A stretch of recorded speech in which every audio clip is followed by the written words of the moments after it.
Assalamualaikum warahmatullahi wabarakatuh. Kami dari kelompok 4 ingin mempresentasikan kerja dari kelompok kami dengan tema teori pemidanaan. Kelompok kami terdiri dari 3 anggota. Yang pertama yaitu Muhammad Lutfi Nurul Fajari atau saya sendiri. Yang kedua yaitu Muhammad Yoga Bagaswara, dan yang ketiga yaitu Sulfa Kolida. Langsung saja ke materi yang pertama, yaitu teori relatif atau teori tujuan. Teori relatif atau teori tujuan juga disebut sebagai teori utilitarian, lahir sebagai reaksi terhadap teori absolut. Secara garis besar, tujuan pidana menurut teori relatif bukanlah sekedar pembalasan, akan tetapi untuk mewujudkan ketertiban di dalam masyarakat sebagaimana dikemukakan oleh Kuswaji bahwa tujuan pokok dari pemidanaan yaitu untuk mempertahankan ketertiban masyarakat, untuk memperbaiki kerugian yang diderita oleh masyarakat sebagai akibat dari terjadinya kejahatan, untuk memperbaiki si penjahat, untuk membinasakan si penjahat, dan untuk mencegah kejahatan. Pidana bukan sekedar untuk melakukan pembalasan atau pengimbalan kepada orang yang telah melakukan suatu tindak pidana, tetapi mempunyai tujuan-tujuan tertentu yang bermanfaat. Oleh karena itu, teori ini pun sering juga disebut sebagai teori tujuan atau utilitarian teori. Jadi dasar pembenaran adanya pidana menurut teori ini adalah terletak pada tujuannya. Jeremy Bentham merupakan tokoh yang pendapatnya dapat dijadikan landasan dari teori ini. Menurut beliau, bahwa manusia merupakan makhluk yang rasional, yang akan memilih secara sadar kesenangan dan menghindari kesusahan. Oleh karena itu, suatu pidana harus ditetapkan pada tiap kejahatan sedemikian rupa sehingga kesusahan akan lebih berat daripada kesenangan yang ditimbulkan oleh kejahatan. Mengenai tujuan-tujuan dari pidana adalah mencegah semua pelanggaran, mencegah pelanggaran yang paling jahat, menekan kejahatan, dan menekan kerugian biaya sekecil-kecilnya. Dalam ilmu pengetahuan hukum pidana, teori relatif ini dibagi menjadi 2, yaitu prevensi umum dan prevensi khusus. Prevensi umum menekankan bahwa tujuan pidana adalah untuk mempertahankan ketertiban masyarakat dari gangguan penjahat dengan memidana pelaku kejahatan. Diharapkan anggota masyarakat lain tidak akan melakukan tindak pidana. Sedangkan teori prevensi khusus menekankan bahwa tujuan pidana itu dimaksudkan agar narapidana jangan mengulang perbuatannya lagi. Dalam hal ini, pidana itu berfungsi untuk mendidik dan memperbaiki narapidana agar menjadi anggota masyarakat yang lebih baik dan berguna. Dari uraian di atas dapat dikemukakan beberapa karakteristik dari teori relatif atau teori utilitarian, yaitu tujuan pidana adalah mencegah. Pencegahan bukanlah pidana akhir, tapi merupakan sarana untuk mencapai tujuan yang lebih tinggi, yaitu kesejahteraan masyarakat. Hanya pelanggaran-pelanggaran hukum yang dapat dipersalahkan kepada si pelaku saja, misal karena sengaja atau lupa, yang memenuhi syarat untuk adanya pidana. Pidana harus ditetapkan berdasarkan tujuan sebagai alat untuk pencegahan kejahatan. Pidana berorientasikan ke depan. Pidana dapat mengandung unsur pencelaan, tetapi baik unsur pencelaan maupun unsur pembalasan tidak dapat diterima apabila tidak dapat membantu pencegahan kejahatan untuk kepentingan kesejahteraan masyarakat. Teori tujuan ini juga tidak terlepas dari berbagai kelemahannya, berkenaan dengan pandangan Jeremy Bentham bahwa manusia merupakan makhluk yang rasional yang akan memilih secara sadar kesenangan dan menghindari kesusahan. Perlu dipersonalkan karena kejahatan dilakukan dengan motif yang beragam. Tidak semua kejahatan dapat dilakukan dengan rasional. Dalam melakukan kejahatan tidak jarang manusia melakukan tidak atas dasar rasionalnya, tapi lebih cenderung dengan dorongan emosionalnya. Ini artinya dari sisi motif kejahatan dapat diklarifikasikan atas kejahatan dengan motif rasional dan kejahatan dengan motif emosional.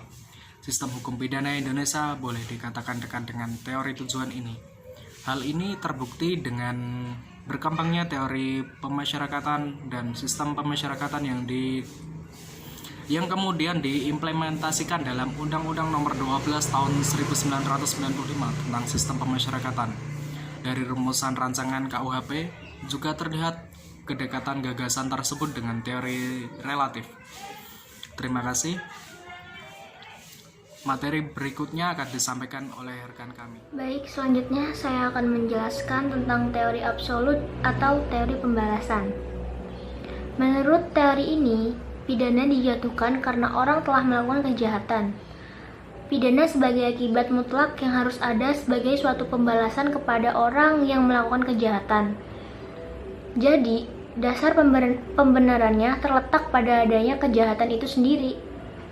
Seperti dikemukakan oleh Johannes Ardennes bahwa tujuan primer dari pidana menurut teori absolut ialah untuk memuaskan tuntutan keadilan. Sedangkan pengaruh yang menguntungkan adalah sekunder. Tuntutan keadilan yang sifatnya absolut ini terlihat dari pendapat Immanuel Kant dalam bukunya Philosophy of Law bahwa pidana tidak pernah dilaksanakan semata-mata sebagai sarana untuk mempromosikan tujuan atau kebaikan lain, baik bagi si pelaku itu sendiri maupun bagi masyarakat. Mengenai teori pembalasan ini, Andi Hamzah mengemukakan sebagaimana berikut. Teori pembalasan menyatakan bahwa pidana tidaklah bertujuan untuk praktis, seperti memperbaiki penjahat. Kejahatan itu sendirilah yang mengandung unsur-unsur untuk dijatuhkan pidana. Pidana secara mutlak ada karena dilakukan suatu kejahatan. Tidaklah perlu memikirkan manfaat penjatuhan pidana. Ada beberapa ciri dari teori tersebut sebagaimana yang diungkapkan oleh Carl O. Christensen, yaitu yang pertama ada tujuan pidana semata-mata untuk pembalasan. Yang kedua, pembalasan merupakan tujuan utama tanpa mengandung sarana-sarana untuk tujuan lain, misalnya kesejahteraan rakyat. Yang ketiga, ada kesalahan merupakan satu-satunya syarat bagi adanya pidana. Yang keempat, pidana harus disesuaikan dengan kesalahan pembuat. Yang kelima, pidana melihat ke belakang yang merupakan pencelaan yang murni dan tujuannya tidak untuk memperbaiki, mendidik, atau memasyarakatkan kembali pelanggar. Dilihat dari sejarahnya, mungkin teori ini dipandang tepat pada zamannya. Akan tetapi, dalam konteks perkembangan masyarakat yang semakin beradab, maka sulit untuk menjelaskan bahwa seseorang dipidana hanya karena orang yang telah melakukan kejahatan. Meskipun rasa dendam ada pada setiap diri manusia dan kelompok masyarakat, akan tetapi pemikiran yang rasional jelas tidak bijak untuk mengikuti tuntutan balas dendam. Kemudian yang selanjutnya yaitu teori gabungan. Tujuan teori gabungan bahwa pidana itu selain membalas kesalahan penjahat dan ditunjukkan untuk melindungi masyarakat dengan mewujudkan ketertiban.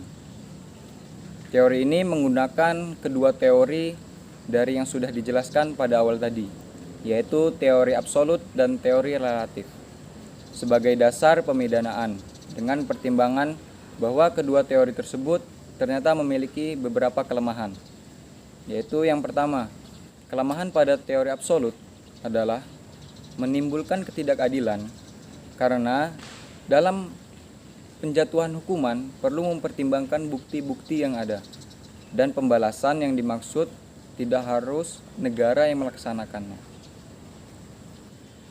Kemudian yang kedua, kelemahan teori relatif yaitu dapat menimbulkan ketidakadilan karena pelaku tindak pidana ringan dapat dijatuhi hukuman yang berat.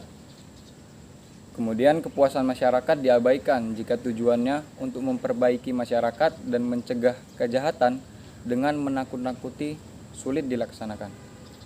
Walaupun terdapat perbedaan pendapat di kalangan sarjana mengenai tujuan pidana itu, namun ada satu hal yang tidak dapat dibantah, yaitu bahwa pidana merupakan salah satu sarana untuk mencegah kejahatan